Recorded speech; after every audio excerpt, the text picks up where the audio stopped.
हनुमान ज्ञान गुण सागर, जय कपीस तिहु लोक उजागर।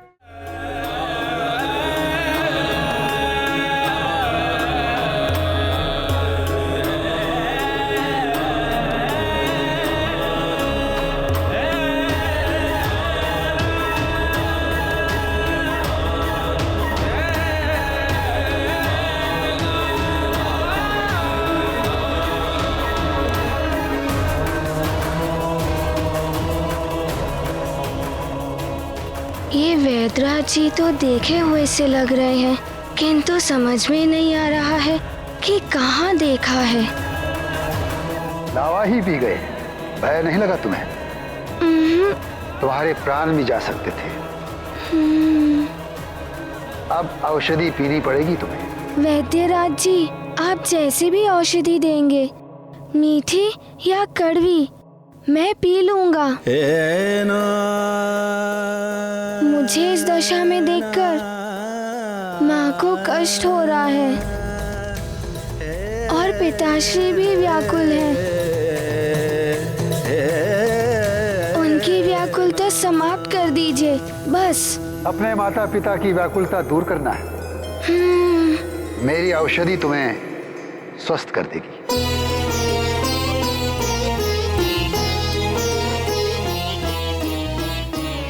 किंतु उसके पूर्व मुझे वचन दो कि सदैव अपने माता पिता की बात मानोगे।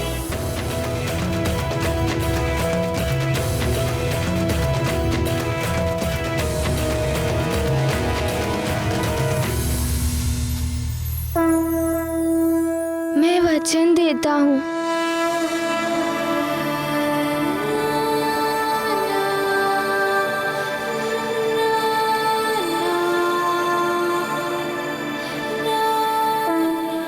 लेट जाओ बालक। महाबली हनुमत की, रुचिकर लीला राम भगत की, जय जय जय रघुनंदन राम, जय जय जय महाबली हनुमान। मूल ने हर लिया अंश का ताप, जटा के जल से करते उपचार। अद्भुत लीला शिव शक्ति की, हर लिया अंश का सब विकार।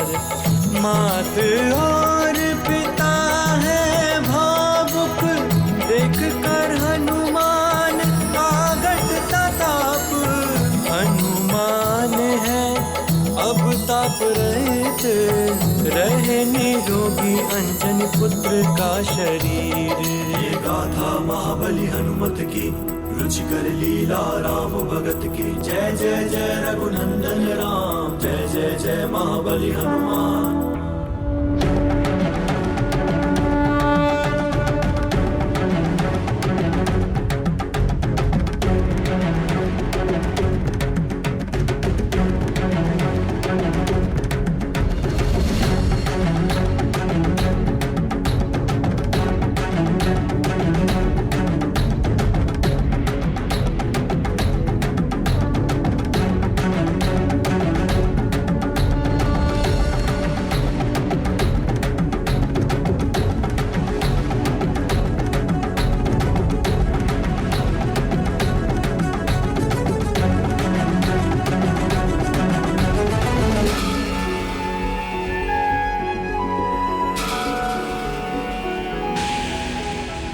सॉरी, कमंडल से जल ग्रहण कराओ बालक को।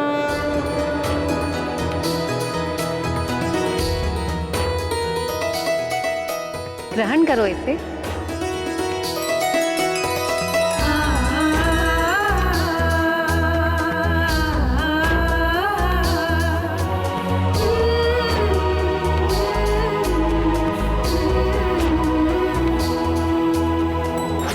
कुछ नहीं होगा वैद्यराज, ये अग्नि ही उगलेगा। बल बला बल बल।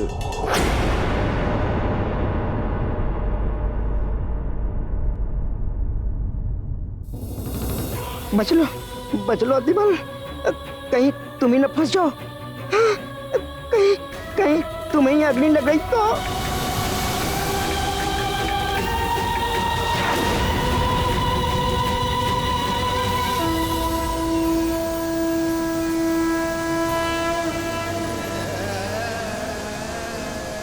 इस बार अग्नि नहीं निकली।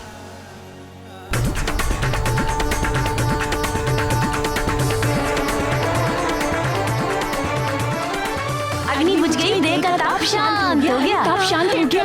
मित्र हनुमान, तुम तो स्वस्थ हो रहे हो।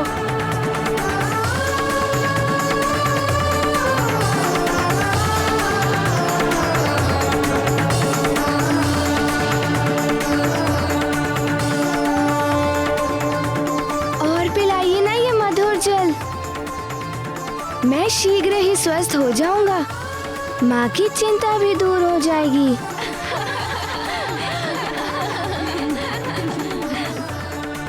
और नहीं, अति औषधि की हो, भोजन की हो, प्रेम की हो, शत्रुता की हो, ज्ञान की हो या किसी अन्य वस्तु की हो, अति सदैव क्षति का कारण बनती है। यदि एक घूंट में तुम स्वस्थ हो सकते हो, उससे अधिक जितनी भी औषधि तुम पी जाओगे वो व्यर्थ तो जाएगी और उससे तुम्हें हानि भी हो सकती है। इसलिए सदैव उचित मात्रा का ध्यान रखो। मैं समझ गया। मैंने भी अधिक मात्रा में लावा पी लिया था।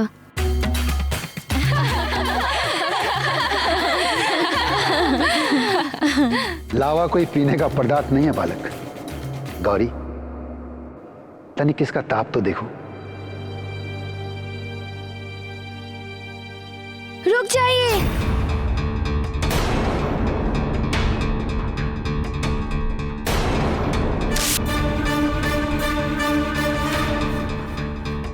माँ ने भी मुझे छुआ था। उन्हें भी हाथ में ताप लग गया था। कहीं आपको भी?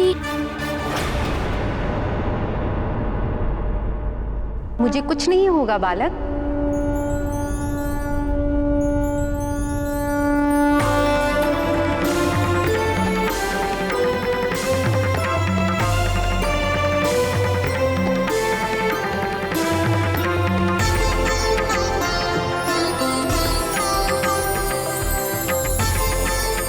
मुझे कुछ नहीं हुआ ना।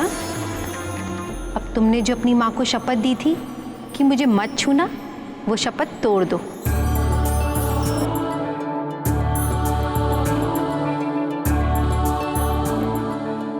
अब आप अपने पुत्र को स्पर्श कर सकती हैं।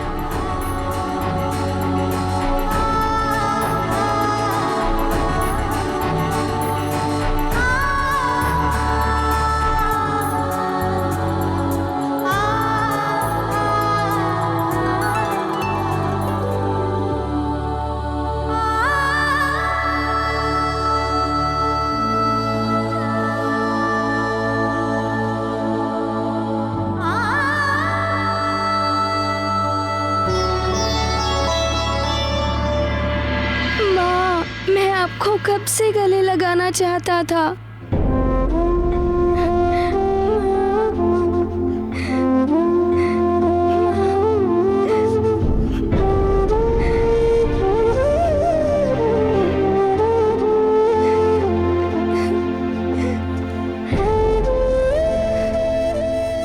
वैद्यराज जी, आप तो हमारे पुत्र को मृत्यु के मुख से खींच लाए हैं।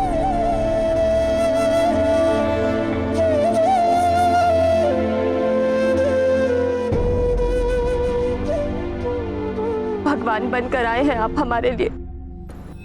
अब बालक को विश्राम की आवश्यकता है, इसे सोने दीजिए। प्रातः तक ये पूर्णतया स्वस्थ हो जाएगा।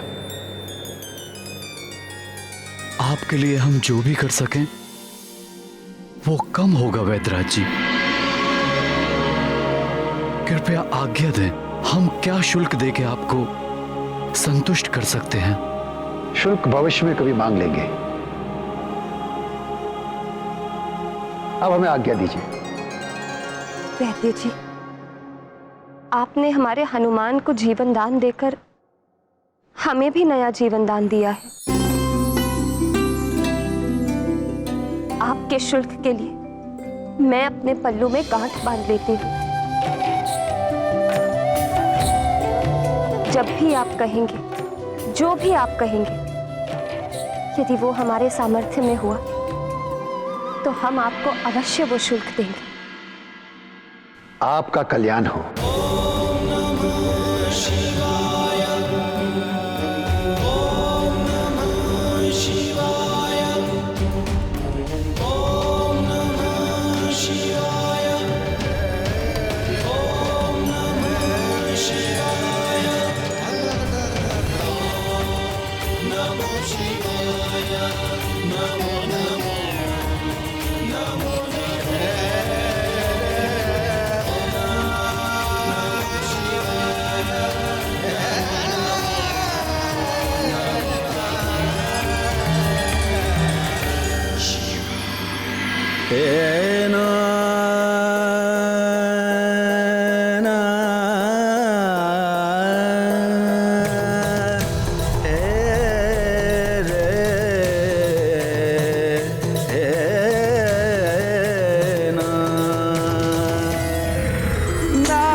क्या दृश्य था।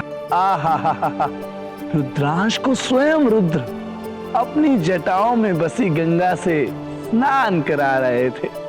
देवर्षि, पुण्य सलीला गंगा तो दैहिक, दैविक और भौतिक तीनों तापों का हरण करने वाली है। हनुमान का ताप तो समाप्त होना ही था ना।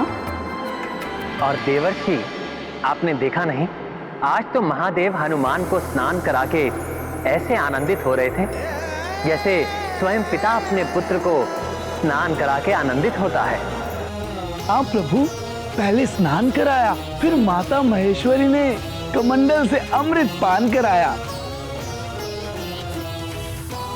हनुमान, तुम्हारे जैसे भाग्य तो किसी के नहीं है। नारायण नारायण। माँ, वो दोनों मुझे देखे देखे से लग रहे थे और उन्होंने जो मुझे जल पिलाया वैसा तो मैंने आज तक नहीं पिया है। औषधि होगी पुत्र। माँ, वो शहद जैसा मीठा था, किंतु उन्हें कैसे ज्ञात हुआ कि मैंने आपको शपथ दी थी ना छूने के लिए।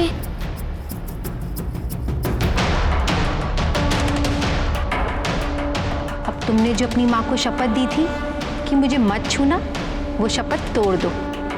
अब आप अपने पुत्र को स्पर्श कर सकती हैं।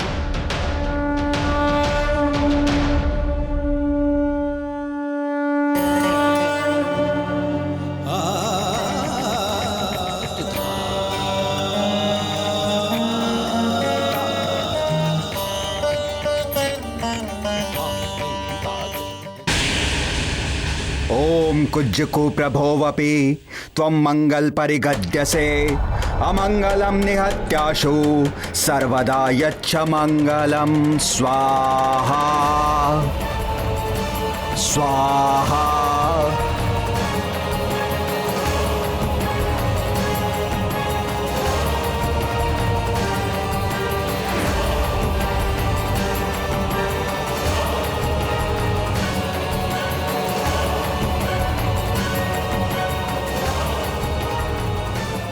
दशानन, देख रहे हो आकर्षण कवच को? मेरे तपोबल ने प्रभाव दिखाना आरंभ कर दिया। हाँ गुरुदेव, देख रहा हूं।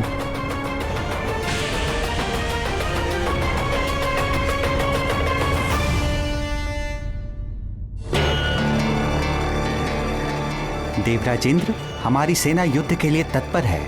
मात्र युद्ध नहीं है ये सेनापति कार्तिकेय। आज हमारी सेना को हमारा कर्तव्य पुकार रहा है। आज हमारे वीरों को श्रेष्ठ पराक्रम और अद्भुत शौर्य दिखाना है। यदि हमें सृष्टि की रक्षा करनी है तो हर स्थिति में लंकेश रावण के इस यज्ञ का विध्वंस करना होगा। यदि रावण इस यज्ञ में सफल हो गया तो ना केवल उसकी शक्तियां कई गुना बढ़ जाएगी, वरन वो हर किसी से अवध्य भी हो जाएगा, जिसके पश्चात समस्त सृष्टि असुरों के आतंक और अत्याचार से त्राहिमाम कर उठेगी। तीनों लोक पर असुरों का आतंक होगा। इसीलिए इस यज्ञ का विध्वंस होना अति आवश्यक है। जी देवराज, हमारी सेना किसी भी कठिन चुनौती से निपटने के लिए तत्पर है। केवल आपके आदेश की प्रतीक्षा है देवराज इंद्र।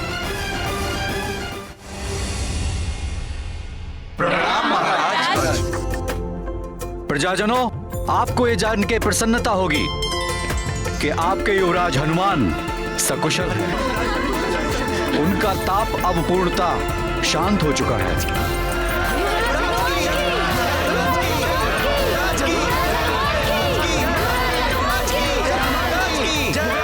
सेनापति, इन वैदराज को तो कभी देखा ही नहीं अपने नगर में। पता नहीं कहां से आए थे। हाँ महाराज, हमें आग्रह करना चाहिए कि वे हमारे नगर में ही बस जाएं। प्रणाम महाराज। महाराज, मैं भी उनसे यही आग्रह करने के लिए बाहर गया था, किंतु वे कहीं दिखाई ही नहीं दिए। मुझे तो लगता है ईश्वर स्वयं आए थे मेरे पुत्र का उपचार करने। हे महादेव, हे कृपा निधान, आपको कोटि कोटि नमन।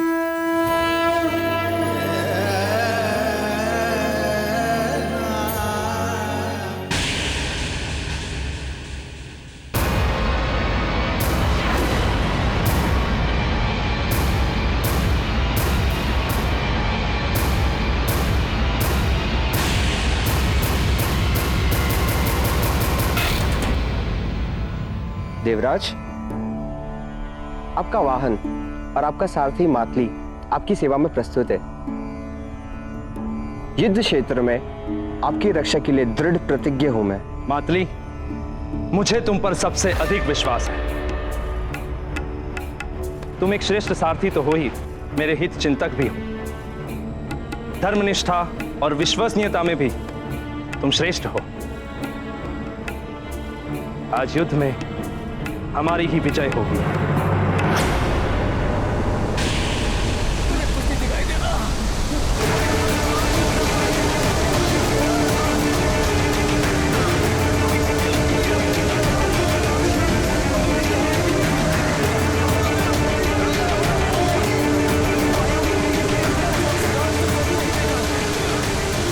ये अकस्मात क्या हो रहा है? कुछ दिखाई भी नहीं दे रहा है। वायु भी बहुत तीव्र हो गई है। ये कैसा अलौकिक प्रकाश है? मुझे कुछ दिखाई भी नहीं दे रहा है। ब्रह्मदेव, अब मैं देखता हूँ नर और वानर मेरा क्या बिगाड़ लेते हैं। रुक जाओ देवराज इंद्र।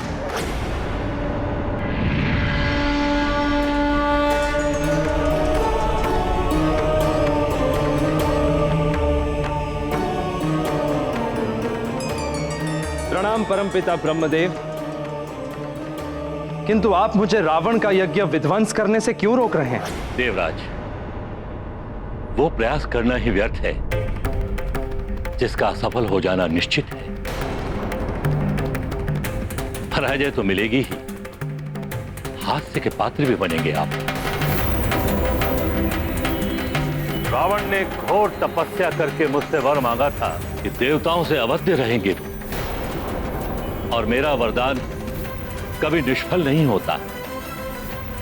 मात्र नर एवं वानर ही उनका वध कर सकते हैं। नर रूप में विष्णुदेव एवं वानर रूप में रुद्रांश का जन्म हो चुका है। मुझे तो यह सब ज्ञात है परमपिता, किंतु यदि रावण का यज्ञ सफल हो गया, उसका रक्षा कवच सिद्ध हो गया, तो वो नर और वानर के लिए भी अवध्य हो जाएगा। विधि के विधान को कोई नहीं बदल सकता। समय तो अपना कार्य करेगा ही। मेरा आपसे परामर्श ही नहीं, आदेश भी है कि आप रावण के हवन में विघ्न डालने का प्रयत्न भी ना करें। किंतु ब्रह्मदेव। देवराज, परमपिता ब्रह्मदेव उचित ही कह रहे हैं। लंका पर आक्रमण करने से आपको कोई लाभ नहीं होगा।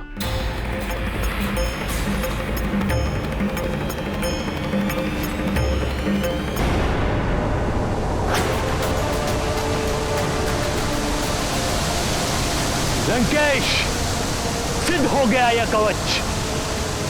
प्रसन्न हुए हम। गुरुदेव, आप महान हैं। प्रसन्न कर दिया अपने दशानन को।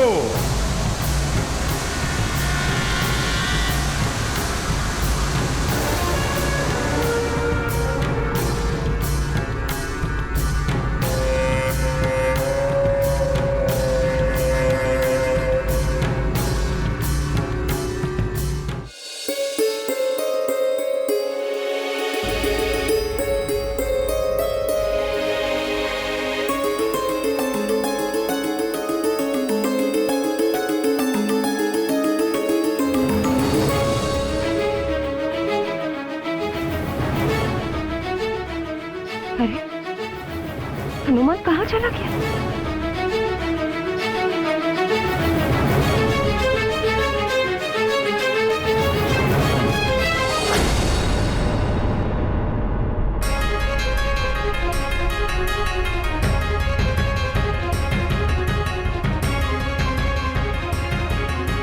यदि तुमने कुछ अनुचित या बुरा कार्य किया, एक लाल माला इस खूंटी पर लटका दी जाएगी। तो तुम समझ गए पुत्र कि तुम्हारा ज्वालामुखी को अप्राकृतिक रूप से रोकना अनुचित था।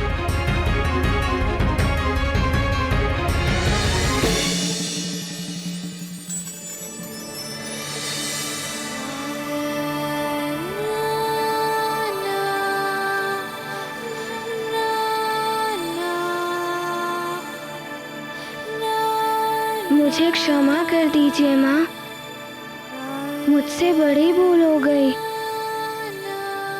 ये देखिए माँ, मैंने भूल स्वीकार करने वाली लाल माला खूंटी पर टांग दी है।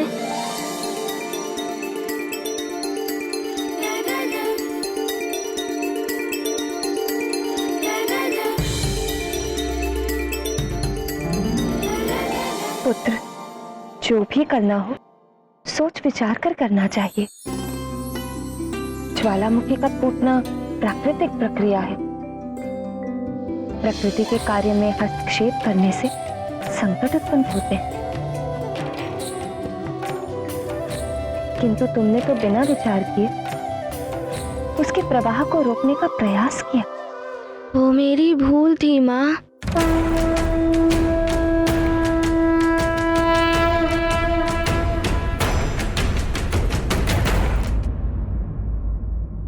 ध्यान रखना पुत्र, भविष्य में तुम्हारा कोई भी मित्र कहे या कोई और अपने वरदानों की शक्ति का प्रयोग तब तक मत करना जब तक सच में उसकी आवश्यकता ना हो।